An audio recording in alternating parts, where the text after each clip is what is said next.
Hi there, welcome to my channel. My name is Sarah and I'm so happy to have you here. In today's video, we're going to talk about how to be a tourist in your own town or any town or city for that matter, and also why that mindset to have a tourist mindset instead of maybe just like a local mindset is such a powerful mindset shift. If you're new here, welcome. Again, my name is Sarah, and I feel as though I've lived many lives, even though I'm still only in my early 30s. I've moved cross country, I've worked as an RN, I traveled and lived in an RV for a couple of years.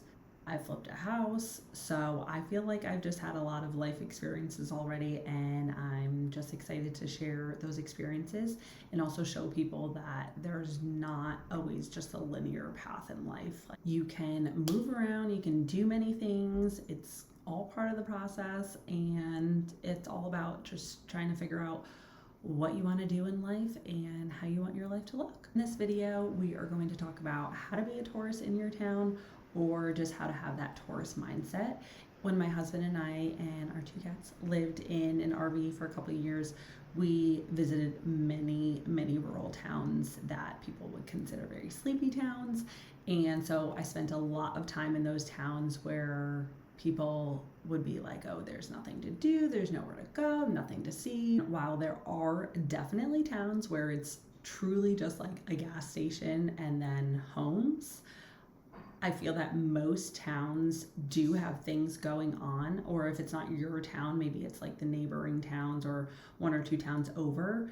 But there are always things, maybe not always, but there are things going on or things that are set up in your town for you to do and explore. It's just that a lot of people aren't taking advantage of them. We found a lot of hidden gems in these towns, and I feel like every time we would talk to locals and they would ask us like, oh, what have we done? And they would always be like, oh, I've like never gone there actually, or I've always heard about that place, and these people have been living in these towns for like 5, 10, 20, 30 years, so stick with me and I'll help you find these hidden gems in your area as well. But yes, when we were RVing, we ventured to towns that we probably would have never ventured to otherwise, but being RV newbies, navigating a 30-foot trailer in like big busy cities was not ideal. We opted for the slower paced, smaller towns, and that was definitely more of our vibe. In these towns, you don't have those typical big city things to do. So like concert venues, professional sports games, just lined with bars, restaurants, coffee shops, things like that, bookstores. So we really had to get creative in what we wanted to do. Like, what type of things am I talking about? First off, access to nature. There were so many like state, city, county parks, nature trails that were available to in every area that we went to, that like clearly people were not taking advantage of them, because we would go and we were just the only people there, and maybe it's just because it's a smaller town, but I think it's because people weren't taking advantage of it. And so many of these like state parks or county, just even like city or county parks, they would have tennis courts, beach volleyball courts, even like golf courses, like a 9-putt or 9-hole course, frisbee golf. Everything was there for the taking, free to public use. It's our local and state and federal tax dollars, so you should use them.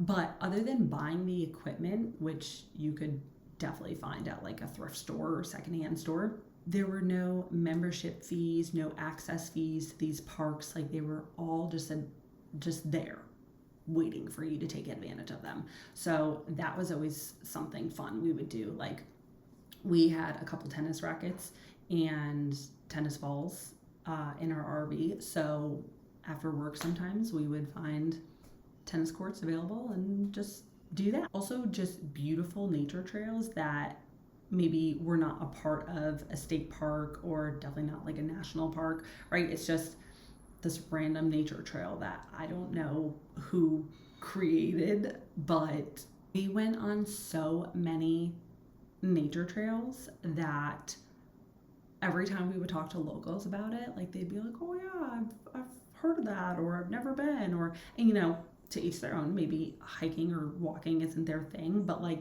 these things are available, I'm telling you. And we found like hidden hot springs, and some of them were so beautifully maintained too. There were a lot that like we were definitely like cobweb, you know, walking through because no one had been there in like some time. But there were so many trails that I was like, this is stunning. Like, if it was on some sort of like wetlands, or not like swamp, but you know, wetlands, like there would be like this maintained boardwalk thing and little bridges. And I was shocked at every time we would go to a town and we would find things like this. They are all over the place. So Google Maps is your best friend. And that's why it's so important to be in that tourist mindset, because when you shift from just like, oh, I live here and there's nothing to do, there's nowhere to go, nothing to see, to what is there available to me and like what am I missing or what have I overlooked, that's when you start to look into those things and you're like, oh, this is available to me, and let me try this out.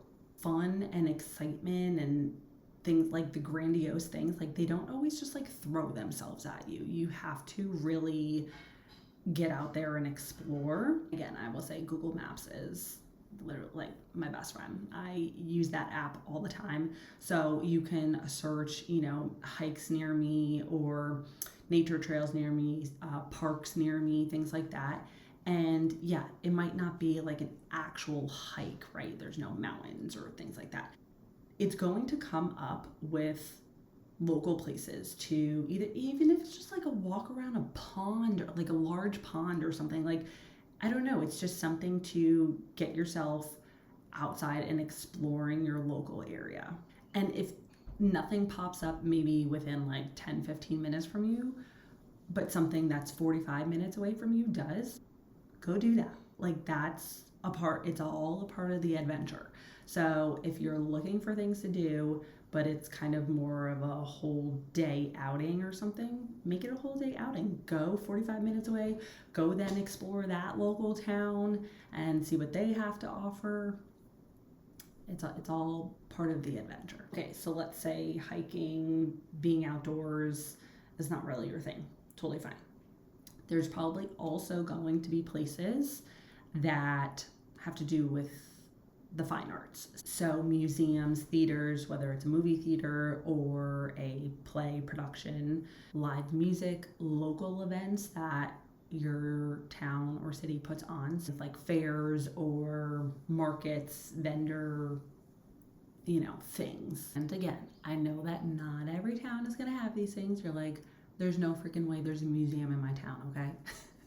But I'm not talking about the MoMA or the Guggenheim or the Museum of Natural History, right? If you don't know what those are, they're famous New York City museums.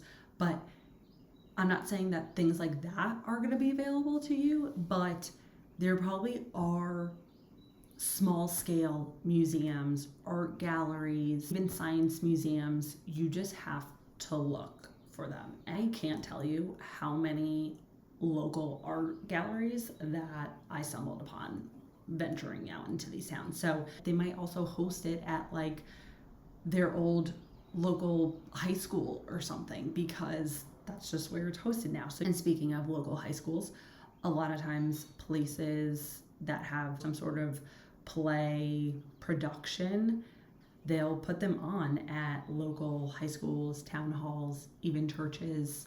Like these things are going on, and maybe you just never have gone to them because you're like, that's not my thing, or like, how good can it be? Well, you might be missing out. Also, old-timey movie theaters are usually available, or drive-ins. And yes, it may be one movie showing per week, and that movie's already been out of theaters for like 2 months, but if you've never seen that movie yet, who cares? Now you get to see it. And so that's another point that I want to bring up in all this. I think so many people grow up in these small towns and they just are in that mindset of like, there's nothing to do, there's nowhere to go, it's so boring here. Listen, if that small town is holding you back from your big life dreams, like you're just dying and itching to get out, then absolutely do that. I encourage that. You need to live your best life. But if you have no aspirations to actually leave your town, you just think, oh, it's so boring here. And I definitely want to say it's more of a mindset thing than probably your town. I'll be gentle in saying that because I don't want it to sound judgmental, because I'm truly not judging. I have been in your shoes, especially in your 20s. I feel like that's when you want to go out and explore and you want to feel like fun and excitement and a vibrant life. And again, if that's what you're feeling, I encourage you to do that. I did that myself. I left my little sleepy town in my mid 20s and I moved to cross country to Denver, Colorado, and that was hands down one of the best experiences of my life. There was constantly so much to do within the city of Denver, but even when I would venture to the outskirts or the towns outside of the city, like I would still seek out those little towns and like what I could find there and like what the fun is there. The safe but hiking trail on the side of the road, stunning. The cute 4-building town with 2 shops and 1 restaurant, amazing. The live band playing on the local green for a crowd of 25 people, I loved it. You have to be willing to appreciate the small things as well as the grandiose things. And again, if that's what your soul is craving, you got to go and do it, because I feel like if you don't, you'll always be living in that like, what if I had done this or hadn't done that? And you don't want that. And with every journey comes more wisdom. My mid-20s, I had to leave that sleepy town. Like I needed more. And when I moved, I got everything I needed at that time, like the friends, the experiences, just the living in a city. Now I live in a much smaller town.